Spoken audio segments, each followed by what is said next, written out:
মরার পরে আমাদেরকে কবরের মধ্যে রাখা হয়, কবরের ভিতরে রেখে আমাদেরকে বলা হয়, যারা কবরে রাখে তারা বলে, মৃত্যু ব্যক্তিকে কবরে রাখার সময় বলে বিসমিল্লাহি আলা মিল্লাতি রাসূলিল্লাহ, আল্লাহর নামে রসুলের দলে উঠাই দিয়ে গেলাম।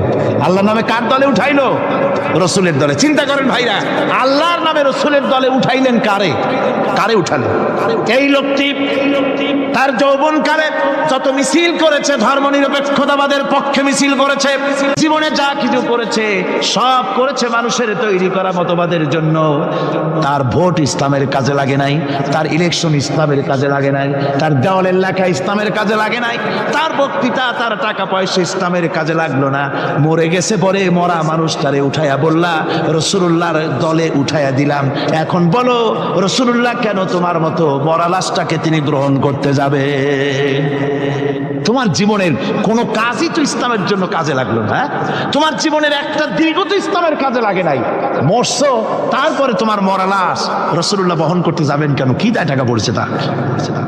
কুল ইন্না সালাতি ওয়া নুসুকি ওয়া মাহইয়ায়া ওয়া মামাতি লিল্লাহি রাব্বিল আলামিন। সবাই পড়েন, ইন্না সালাতি ওয়া নুসুকি ওয়া মাহইয়ায়া ওয়া মামাতি লিল্লাহি রাব্বিল আলামিন। আল্লাহ পাক বলেছেন, বলো আমার নামাজ, আমার হায়াত, আমার কুরবানি, আমার মওত সব আল্লাহর জন্য। কার জন্য? আল্লাহর জন্য। এই পৃথিবীর মুখে আমরা দেখতে পাই মানুষ তার বন্ধুদেরকেই দেয়, শুধু সরকার হোক আর সাধারণ মানুষ হোক, আপনজনদেরকে নিজের দলকেই বেশি দেয়। কথা ঠিক কিনা? নিজের দলের প্রতি, আত্মীয় স্বজনের প্রতি স্বজন প্রিয়তা মানুষের শরীরের ভিতরে রোগ হিসাবে কাজ করে, আর এভাবে করে নিজের দল আর আত্মীয় স্বজনকে বেশি করে সুযোগ সুবিধা দেয়। শত্রুকে কেউ দেয় না, শত্রুকে কেউ ডেকে ডেকে কোনো জিনিস দিতে চায় না বা দেয় না। আল্লাহ রাব্বুল আলামিন এমন রহমান, এমন দয়াবান, এমন মেহেরবান, যারা তার ইবাদত করে, যারা তাকে স্বীকার করে, আল্লাহ বলে তাকে যারা সেজদা দেয়, আল্লাহ পাক তাদেরকেও দেন। আর যারা আল্লাহকে অস্বীকার করে, আল্লাহ রাব্বুল আলামিনকে মানে না, তার গুণাবলী কি স্বীকার করে না, তার অস্তিত্ব স্বীকার করে না, তারপরেও আল্লাহ রাব্বুল আলামিন কোন নাফরমান বান্দাকেও রহমত থেকে বঞ্চিত করেন না। সে যেই হোক, বেনামাজি হোক, মুরতাদ হোক, নাস্তিক হোক, তারপরে আল্লাহর অনুগ্রহ থেকে সে বঞ্চিত থাকে না। কথা ঠিক কিনা? বরং এটাই আমরা দেখি, নামাজি, দিনদার, পরেজগার মানুষ তার বরং কম থাকে, সে বরং কম পায়। বাড়ি নাই, ঘর নাই, কলকারখানা নাই, আর নামাজ রোজা করে না, হজ যাকাত করে না, আল্লাহর সাথে বিরোধিতা করে, আল্লাহরে মানেই না, বলে দেয়ার ইজ নো গড, স্রষ্টা বলতে কেউ নাই। ইট, ড্রিঙ্ক অ্যান্ড বি মেরি, এই হচ্ছে তাদের থিওরি, তাদের দর্শন, তাদের ফিলসফি। এই জাতীয় লোকগুলি বরং দেখা যায় তারা ক্ষমতা পায়, বাড়ি হয়, গাড়ি হয়, কল হয়, কারখানা হয়, সম্মান পায়।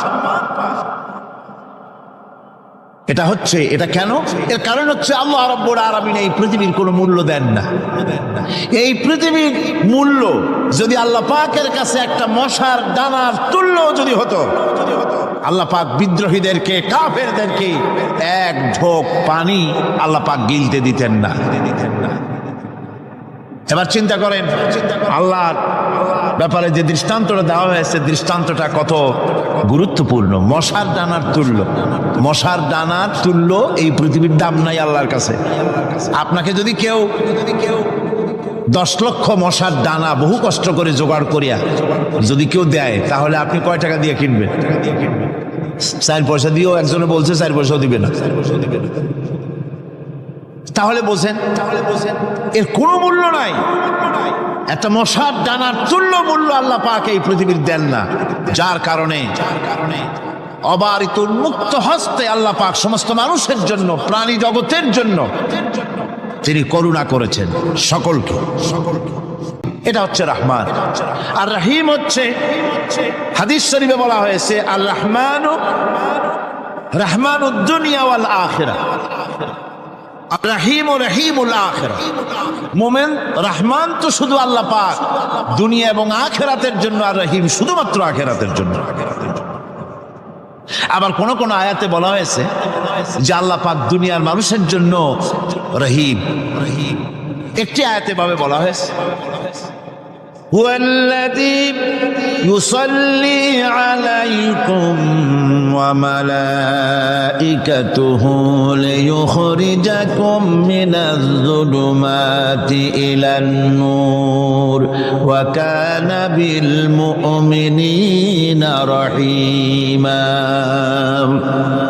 সে আল্লাহই তোমাদের প্রতি রহম করেছেন, রহমত নাজিল করেছেন এবং তার ফেরেশতাগণ এই উদ্দেশ্যে যে তোমাদেরকে তিনি অন্ধকার থেকে আলোর দিকে বের করে নিয়ে আসবেন। আর তিনি হচ্ছেন মুমিনদের জন্য রহিম, অত্যন্ত দয়াবান। আরবি ভাষায় আর রহমান অন্তর্জগতের এমন একটি নম্র উচ্ছ্বাসিত অবস্থার প্রতি ইঙ্গিত করে যার ফলে তার স্বতঃস্ফূর্তভাবে নিজের থেকেই মহানুভবতা এবং প্রীতি ও মহব্বতের ইচ্ছার বহির্প্রকাশ ঘটে। তাই রহমতের মধ্যে আছে স্নেহ, আছে প্রীতি, আছে অনুগ্রহ। আল্লাহ পাকের রহমতটা কি জিনিস? সেটা হচ্ছে রহমতি ওয়াসিআত কুল্লা শাই। আমার রহমত দিয়ে সমস্ত জিনিসকে ঢেকে রাখা হয়েছে। প্রত্যেকটি জিনিসের ভিতরে আল্লাহ পাকের রহমত রয়েছে। রহমত ছাড়া এই পৃথিবীতে মানুষের চলার কোনো পথ নাই। সমস্ত ব্যাপারই আল্লাহ পাকের রহমত আর রহমত। তাবৎ সৃষ্টির দিকে যদি আমরা তাকাই, আল্লাহ পাকের সৃষ্টি জগতের দিকে তাকাই, সেখানে আল্লাহর এই করুণা ছাড়া আর কিছুই দেখা যাবে না।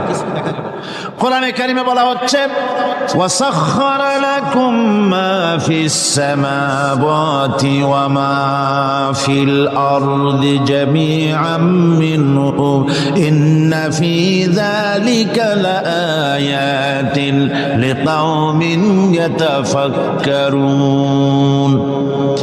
আকাশ ও পৃথিবীতে যা কিছু আছে তা সব কিছুই আল্লাহ রাব্বুল আলামিন মানুষের তো করে দিয়েছেন। যেভাবে পারো সেভাবে তাকে কাজে লাগাও। সমস্ত জিনিসকে আল্লাহ পাক মানুষের অনুগ্রহ করে দিয়েছে, তার খেদমতের জন্য, তার কাজের জন্য তৈরি করেছেন, মানুষের কাজের জন্য। সাখারা শব্দ দিয়ে বোঝানো হয়েছে সকল বস্তুই মানুষের অনুগত, মানুষ যেন তা দিয়ে তার নিজের কাজ সম্পাদন করতে পারে।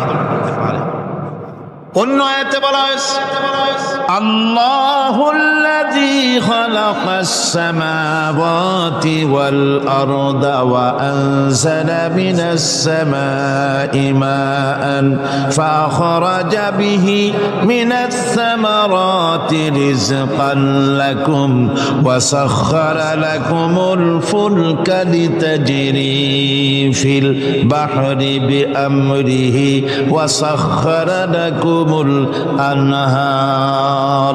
আল্লাহ রাব্বুল আলামিন তিনি আকাশ সৃষ্টি করেছেন, জমিনকে সৃষ্টি করেছেন এবং আকাশ থেকে পানি বর্ষণ করেছেন, তা দিয়ে ফসল উৎপাদন করেছেন। এই ফসলের পিছনে আল্লাহ পাকের কি বিরাট রহমত কাজ করতেছেন আপনি লক্ষ্য করেন। কাদার ভিতরে, কর্দমাক্ত জমিনের ভেতরে আপনি বীজ বপন করেছেন। কর্দমাক্ত জমিনের ভেতরে বীজ বপন করে বাড়ি গিয়ে আপনি ঘুমিয়ে আছেন। আল্লাহ পাকের রহমত, তার কুদরত ওই বীজ থেকে পাতা উদ্গত করে দিয়েছেন। শিকড় মাটির ভেতরে চলে গিয়েছে, পাতাগুলি নরম, সবে পাতাগুলি গজিয়েছে। সূর্যের তাপে পাতা মুষড়ে পড়ে গিয়েছে বিকেল বেলায়, সারাদিন সূর্যের প্রখর তাপ লেগেছে। মানুষকে খাওয়াবার জন্য আল্লাহ রাব্বুল আলামিনের কি বিরাট রহমত কাজ করতেছে লক্ষ্য করুন। রাতের বেলায় আল্লাহ পাক শিশির বিন্দু নাজিল করে দেন, কণা কণা শিশির বিন্দু ওই মুষড়ে যাওয়া পাতার উপরে পড়ে গিয়ে সারা রাত এভাবে সুন্দর ঠান্ডা বাতাস আর শিশির বিন্দু যত্ন করে করে মুষড়ে যাওয়া পাতাটিকে সকালবেলা পর্যন্ত তরতাজা, সজীব আর প্রাণবন্ত করে দেন। এরপরে গাছ বড় হলো, তার ভিতরে রব্বুল আলামিন ধান দিলেন, গম দিলেন। এভাবে করে যত্ন করে তার শুরু থেকে শেষ পর্যন্ত প্রত্যেকটি গাছকে খাদ্য ব্যবস্থাকে আল্লাহ রব্বুল আলামিন নিজ যত্নে, নিজ কুদরতে, আপন রহমতে সবগুলিকে লালন পালন করে মানুষের হাতে তুলে দিলেন। মানুষকে আল্লাহ পাক সর্বশ্রেষ্ঠ মর্যাদা দান করেছেন, যার কারণে আল্লাহ পাক বলেছেন ওয়ালাকাদ কাররামনা বানি আদম, আদম সন্তানকে আমি সম্মান দিয়েছি, মর্যাদা দিয়েছি। আর সেই মর্যাদা দেওয়ার কারণে যত খাদ্য তার সামনে পেশ করেছি, আল্লাহ পাক আপন রহমতে সব খাদ্যগুলিকে প্যাকেট করে বান্দাদের সামনে হাজির করে দিয়েছেন। কোনো খোলা খাবার দেওয়া হয়নি, কারণ মানুষ হচ্ছে আল্লাহ পাকের শ্রেষ্ঠ মেহমান, মর্যাদা সম্পন্ন প্রাণী, মর্যাদা সম্পন্ন মেহমান এই মানুষ। তার সামনে কলা দেওয়া হলো কভার করে, প্যাকেট করে। আনারস বলেন, আম বলেন, কাঁঠাল বলেন, যত রকমের ফল আল্লাহ পাক দান করলেন, বেদানা বলেন, আপেল বলেন, সমস্ত ফলগুলিকে, খাবারগুলিকে আল্লাহ পাক প্যাকেট করে করে আপন রহমতে বান্দাদের সামনে হাজির করে দিয়েছেন।